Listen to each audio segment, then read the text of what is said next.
they tell me fact is stranger than fiction,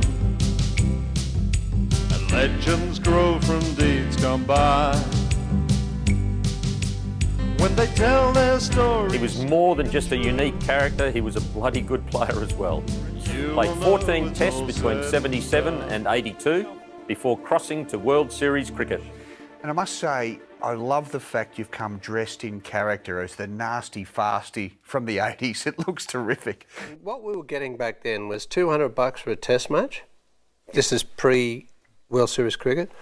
And about, I think in a Shield game, we used to take home about $63. The gateman, the old retired gateman, was getting more money than us playing the bloody game out in the middle. That is fair income. That's how stupid it was. Was that you? Well, we got the chains, and of course, we had hair. Playboy Bunny jumped over the fence. She's latched onto my back and around my neck like a limpet. And I'm coming in with the bowler, and she's on my back, and Greg's yelling abuse at me. I said, I can't do anything, have a look at this. And I've turned around, and there she is. Bench has been dropped from up top. There was the big wire fences were pushed down. There was machine guns going off. There was the army had arrived with tear gas, firing bombs. The dressing room was pretty heavy. Walters has only just been demobbed after 2 years' national service. Called up after being selected for the Aussies' 1966 tour of South Africa, Doug can't get back to the game quick enough. 22 years old, only 2 of the tourists are younger, he's regarded by his countrymen as one of their finest all-rounders. So Doug comes in to face the first ball after lunch. Now bear in mind this is a pitch that's turning a lot, and there's a big hole right on the length where Lance Gibbs likes to bowl, just outside the off. He was very quick on his feet, and he was very decisive. So when he came forward quickly. When he went back very quickly. So now he's got 7 on the onside, 2 on the offside. Runs in, ball pitches in roughly the same position. Doug Walters, quick, back onto the back foot, and also back towards leg stump, bang, and he cuts the ball straight past point where Gibbsy's just taken this fielder from, you see. And Gibbsy now he's exasperated, you see. He says, right, you, and he calls the guy from mid-wicket and he puts him back at point, you see. Bowls the next ball and it virtually pitches in the same spot again. Doug, quick back, bang, and he hits it over mid-wicket for 4 again. And I reckon Gibbsy just sort of threw his hands in the air and, you know, almost sort of saying, you know, how do you bowl to this bloke?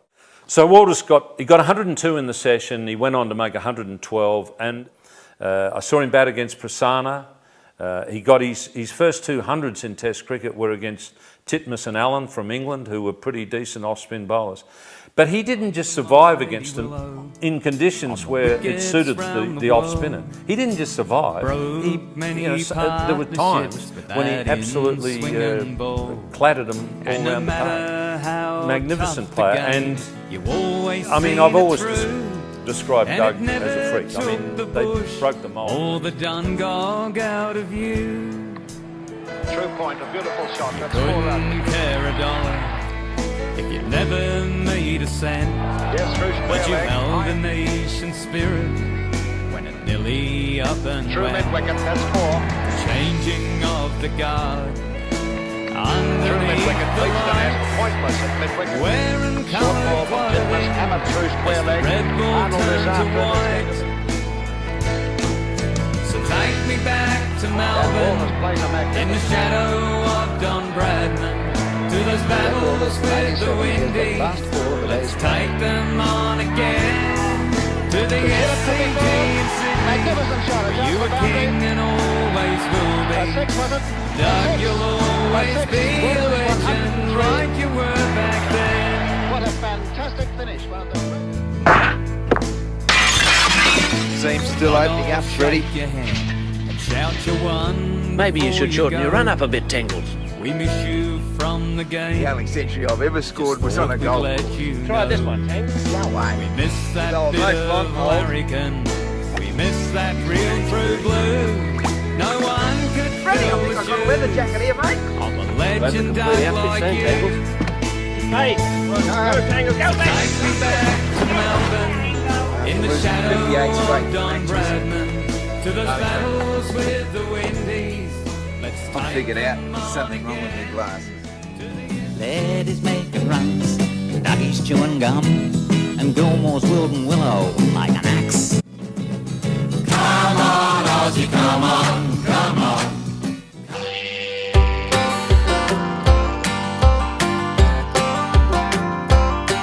It was before Smith and Warney, before the great Don, before Victor Trumper scored the first double ton. 9 years before the first test and the baggy green, Australia got its first cricket team. A clever bunch of stockmen and sturdy station hands who picked the game up quickly from settlers on the land. They sailed over to England, unsure of their fate. The tour made the headlines in 1868. They came from Jadwa to Jali, from Wajapalaki, some from Gunditj Mara, 13 men in all. Good as anybody with the bat and ball. The first Australian cricket side was Aboriginal.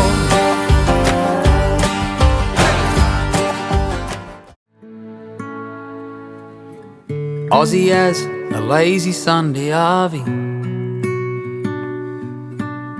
stubby in your hand, snag on the barbie. Aussie as nippers on the beach, kids on the veranda, feeding lorikeets. It's a blue tongue in the garden, it's a footy on the roof, it's a cheeky kookaburra laughing at you. It's 100 different cultures all rolled into one. Let's call them Barry Baz, Sharon Shaz, it's Aussie as.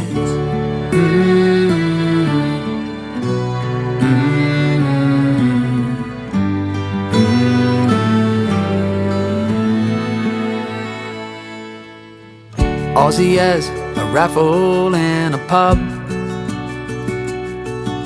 and chicken chow mein